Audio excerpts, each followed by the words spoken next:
Assalamualaikum warahmatullahi wabarakatuh. Hi everyone, my name is Mayra Bianca Adib and my student identification number is 332500083.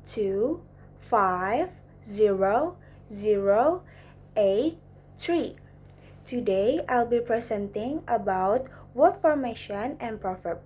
Let's take a look at why this topic is important and we can learn it for it.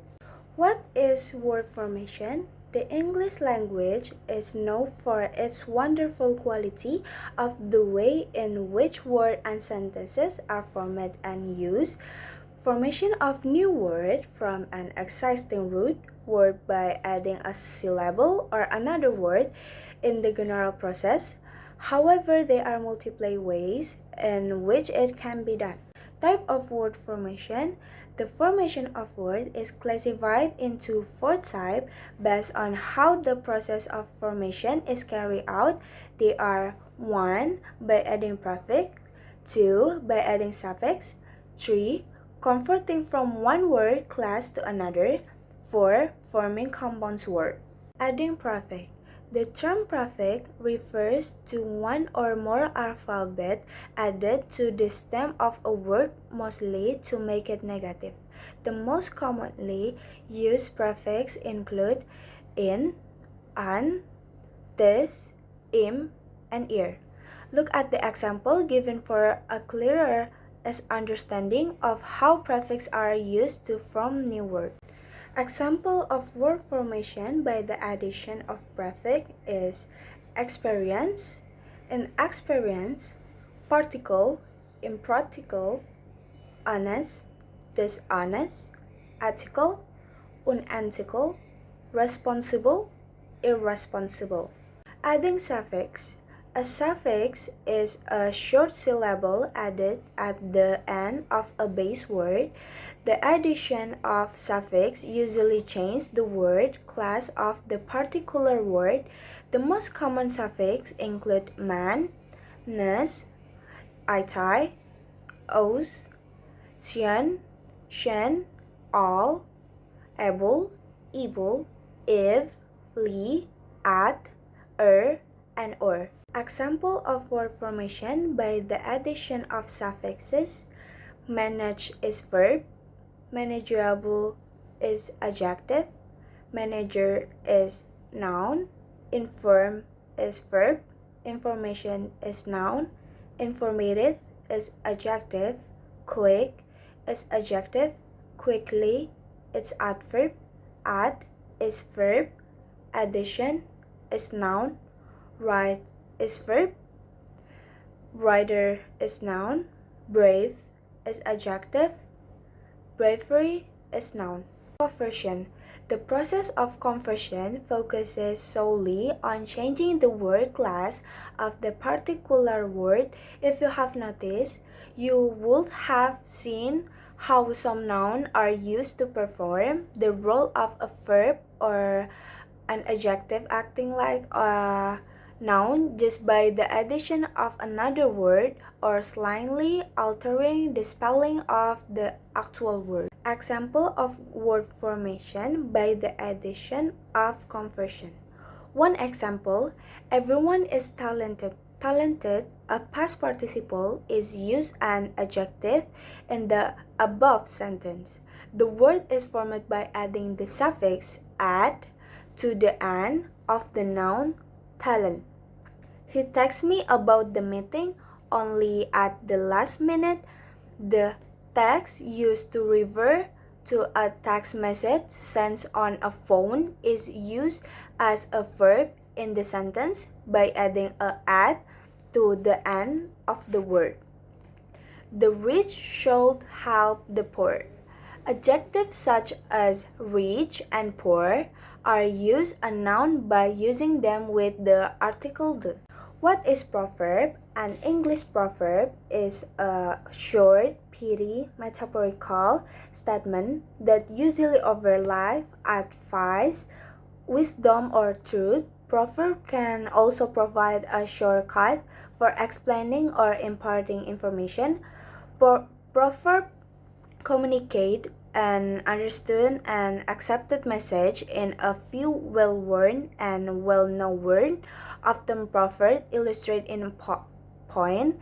Stylistically, they differ from regular form of speech because they are metaphorical or symbolic in nature. They are also short, wise, and relatable, often using slang, colloquialism, and conversational language. Example of proverb. Many hands make light work.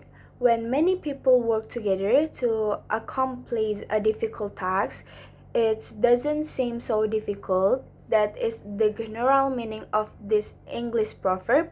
In other words, if people work together, the work is easier and is completed more quickly. And second example, the grass is also greener on the other side of the fence. Other people's life always seem better, happier, and more successful than yours, even if your life is going well. Identify 10 examples of compound noun. First, well-known. She is a well-known author in the mystery genre. 2. High quality. They sell high-quality leather goods. 3. Ice cold. He handed me an ice cold drink on a hot day. 4. Long term. They are making a long-term investment for their children's future. 5. Short life. The snowstorm was intense but short-lived. 6. Full-time. She has a full-time job at the hospital. 7. Part-time. He worked part-time while attending university. 8. English speaking. Canada is an English-speaking country. 9. Heartwarming. The movie was heartwarming and brought tears to my eyes.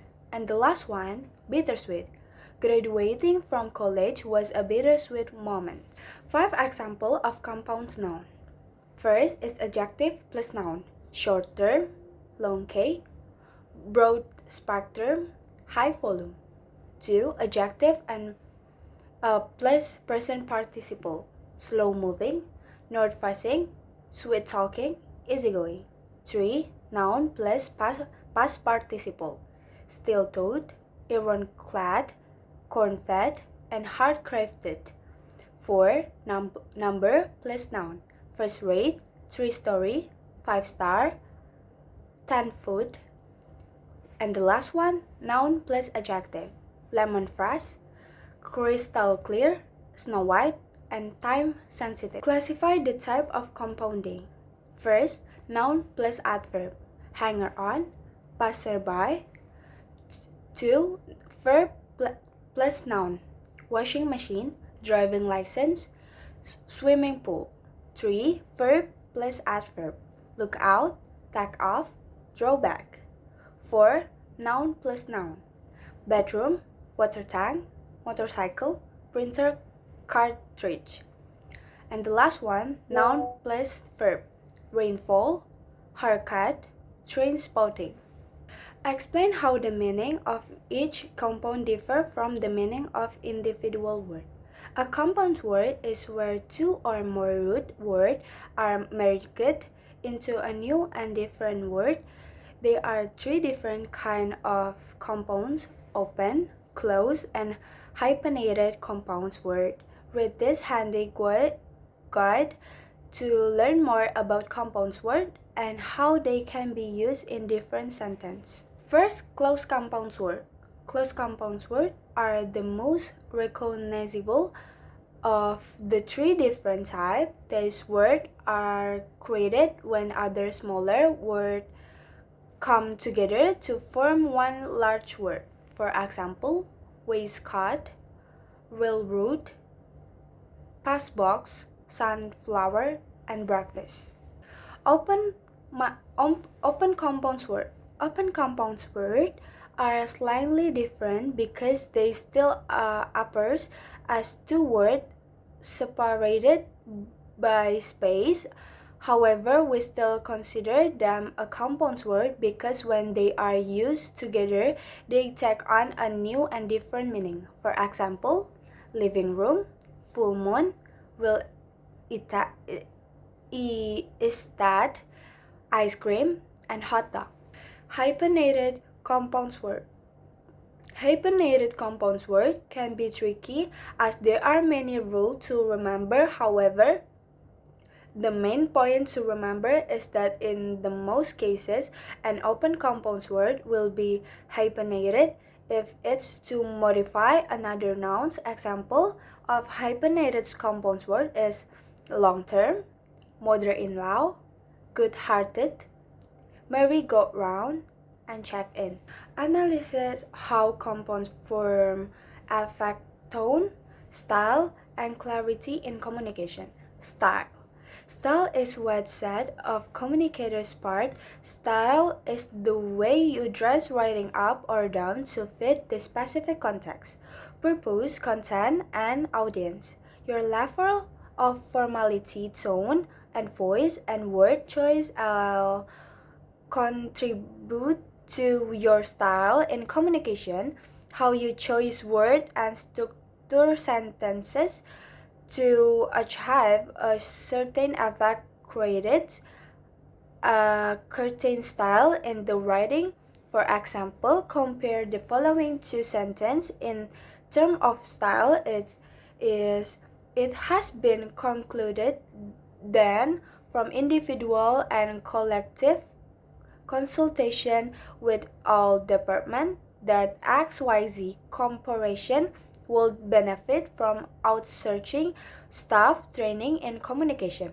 All departments agree that outsourcing staff training in communication is cost and time effective. Tone of voice. Your tone of voice is the manner in which you speak to someone, not just your word, along with nonverbal cues like body language and eye contact.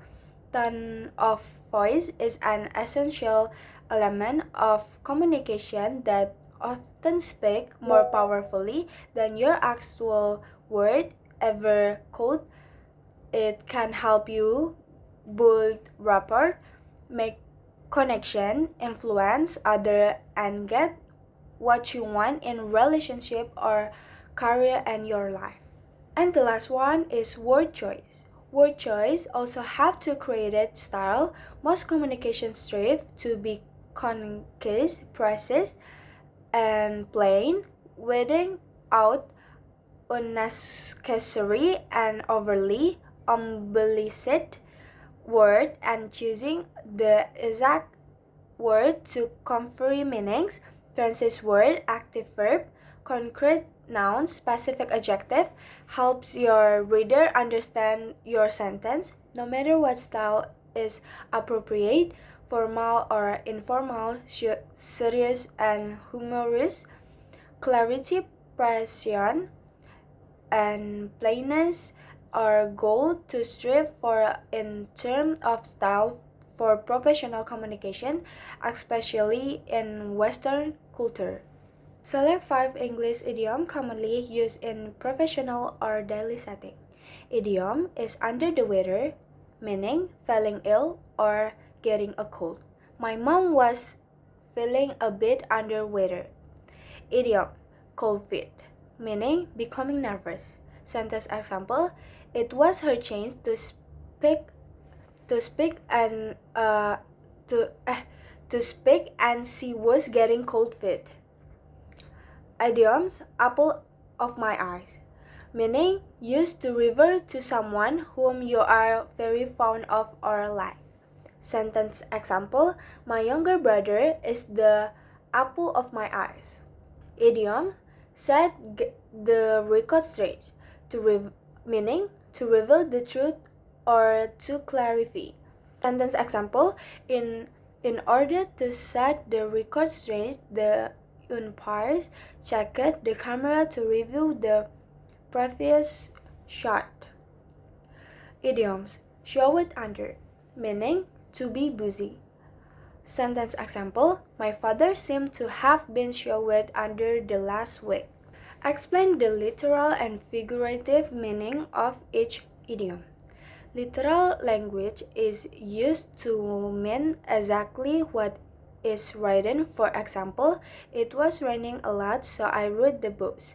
In the example of literal language, the writer means to explain exactly what is written, that he or she chose to ride the bus because of the heavy rain. Figurative language is used to mean something other than what is written, something symbolic, suggested, or implied. For example, it was raining cats or dogs, so I wrote the bus. In this example of figurative language, they were not actually cat and dog falling from the rain cloud. Instead, the rain fell so heavy and large that it was almost as if small animals were falling from the sky.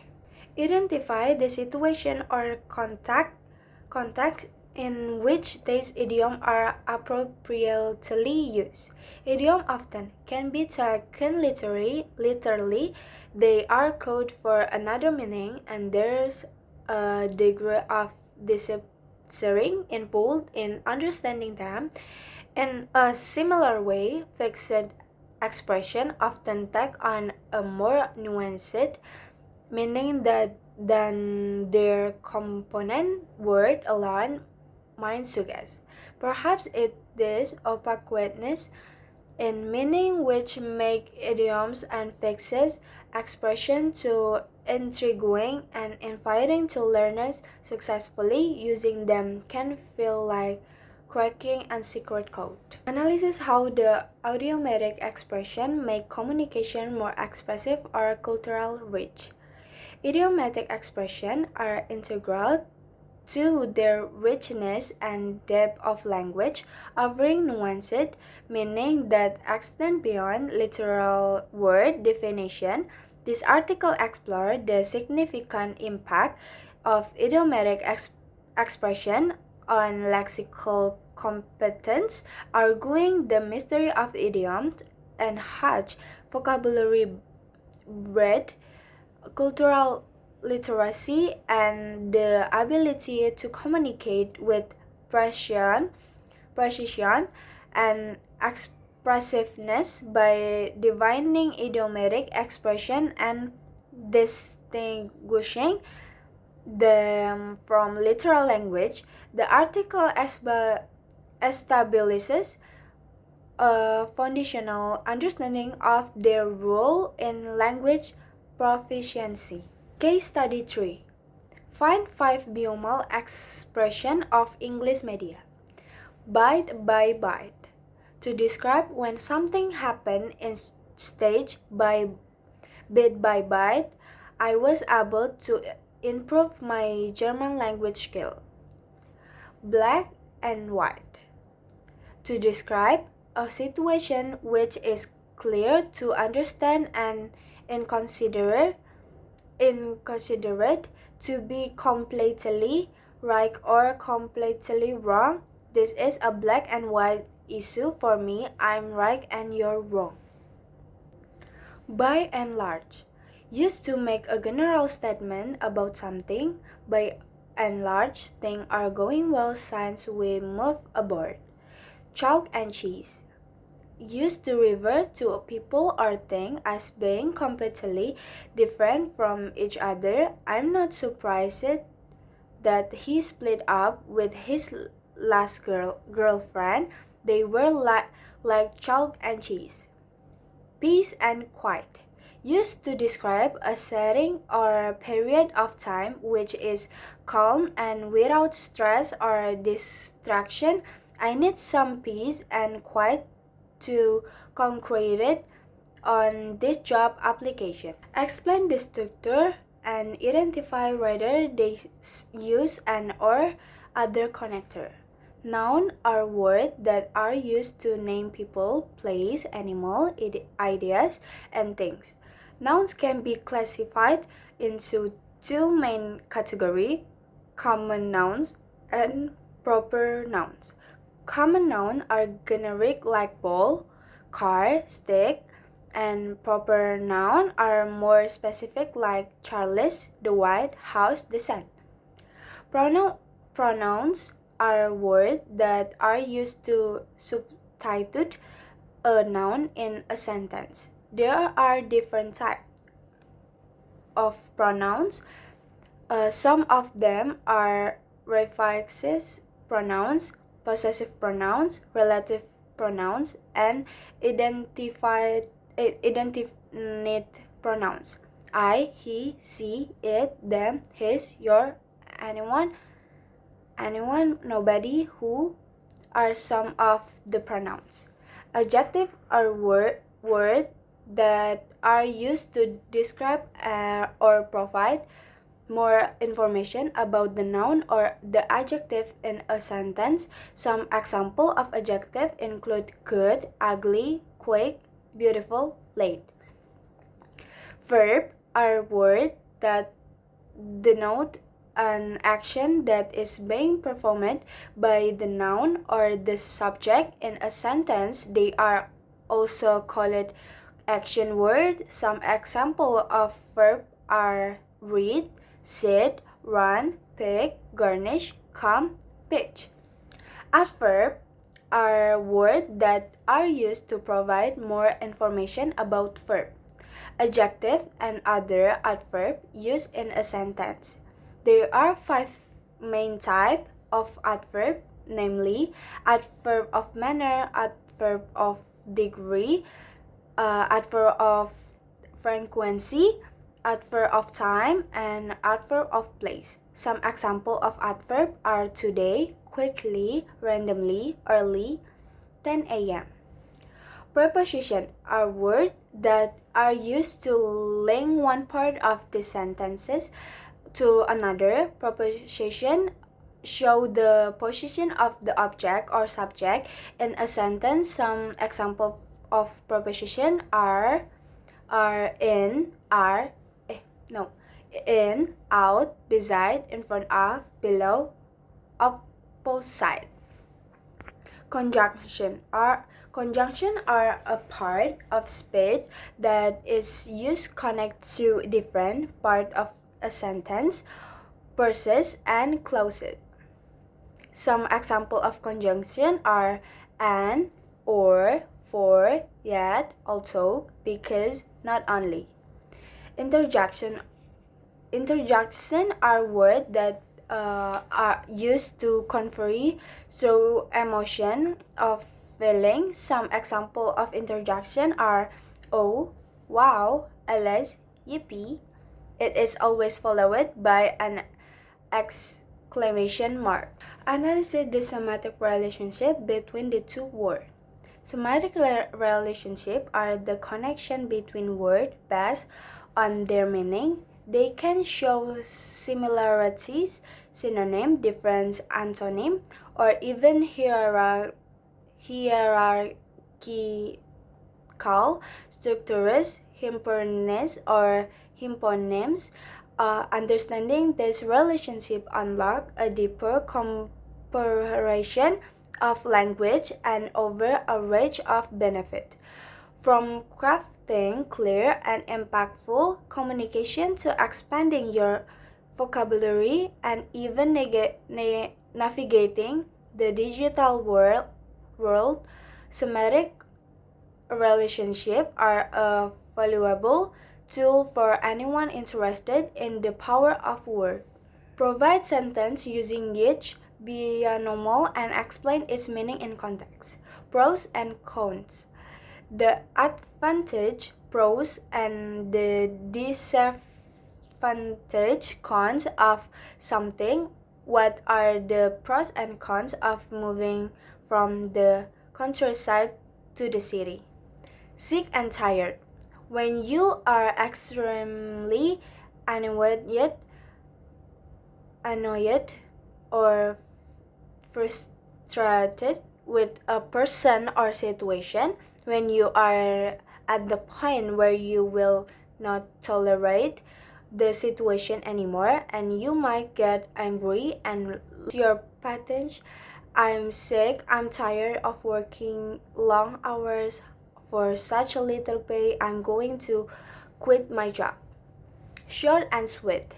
When something is very quick and get directly to the point, it is no longer that it needs to be in another word. It doesn't waste time.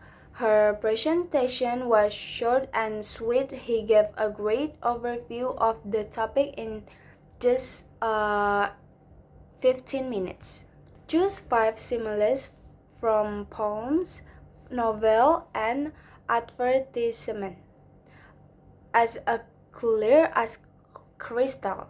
This simile is used to describe something that is very transparent and easy to see through, as white as snow. This simile is used to describe something very white in color, usually referring to a poor or unsullied state, as black as coal. This simile is used to describe something very dark in color, often used to describe something gloomy or sinister, as cold as ice. This simile is used to describe something very cold, often used to describe a lack of warmth or emotion, as hot as fire. This simile is used to describe something very hot, often used to describe a high level intensity or passion. Identify two elements being compared and the connector word. A simile is figurative language that compares two things using the word like or as. It is also known as an indirect comparison. A metaphor is a direct comparison between two things. Metaphor don't suggest one thing is like another. They declare that one thing is another. Love is butterfly. He is the back sheep of the family. You are my lucky star. Explain the effect or imagery created by each simile in its context. Similes are commonly used in literature, speeches, advertising, and everyday speech. They can be used to create vivid image and to make surprising connection between two dissimilar things. However, they should be avoided in formal contexts like academic writing, while a simile in use to make a figurative comparison between two dissimilar things or things of different types. Other comparison might be literal. One is you look like your father. Two, you look like $1,000,000. Three, I'm as fast as you. Discuss how the simile help reader visually or emotionally connect with the text. Simile can make your writing more interesting and easier to understand. If you use them well, a strong simile help writers picture what you mean by comparing it to something familiar. These tips will help you write better simile, whether you're writing a story or poem or merely when to describe something more clearly. You also find a helpful diagram below to guide you in creating strong comparison. That's all my presentation. I hope you found it informative. Thank you so much for your attention. Wassalamualaikum warahmatullahi wabarakatuh.